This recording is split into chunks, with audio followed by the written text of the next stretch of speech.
One of the most incredible moments as a business coach is when I get feedback where I'm able to sort of get a glimpse into a moment where the work that I did one-on-one with one of the leaders I worked with was amplified and showed up in a way that allowed their team or their department to engage differently. So I've actually got a funny little story about this. I jumped on with a client, this was probably 3 or 4 months ago, and she said, "Hey, were your ears ringing last week?" And they hadn't been, so I said no. And she said that a group of their leaders were in a room together, and I happened to coach and happen still to coach with many of those leaders. They were in a room together and they started to have some friction. They started to get a little bit frustrated. Things were going sideways. And someone paused and actually said, "What question would Marissa encourage us to ask right now?" And in that moment, they paused and they spent a few minutes, probably didn't even take that long, designing the question they were trying to solve for.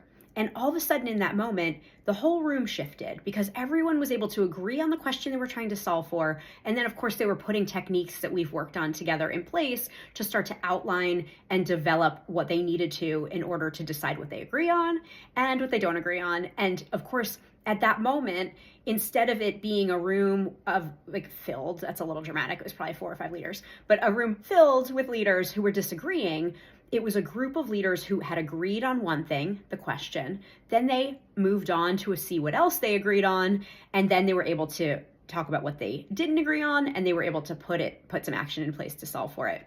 And so with coaching, we can't coach in a silo where we think oh, we're just trying to help this one person. Our job as coaches and as leaders, because remember, I think every leader should be a business coach and business coach minded.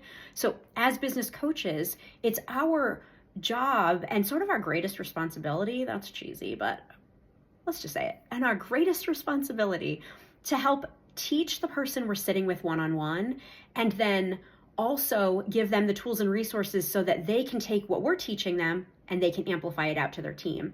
In the work that we do at the Center for Business Coaching, we call that the 3-angle approach. How do we use our tools and resources to work on ourselves? How do we use the tools and resources to work with the people that we're coaching one-on-one? And how do we teach them to turn around and use those tools and resources to amplify the work that they're trying to do across their teams and even better across the whole organization? So just my little nugget for you today. It was top of mind. I hope that's helpful. I'll talk to you soon.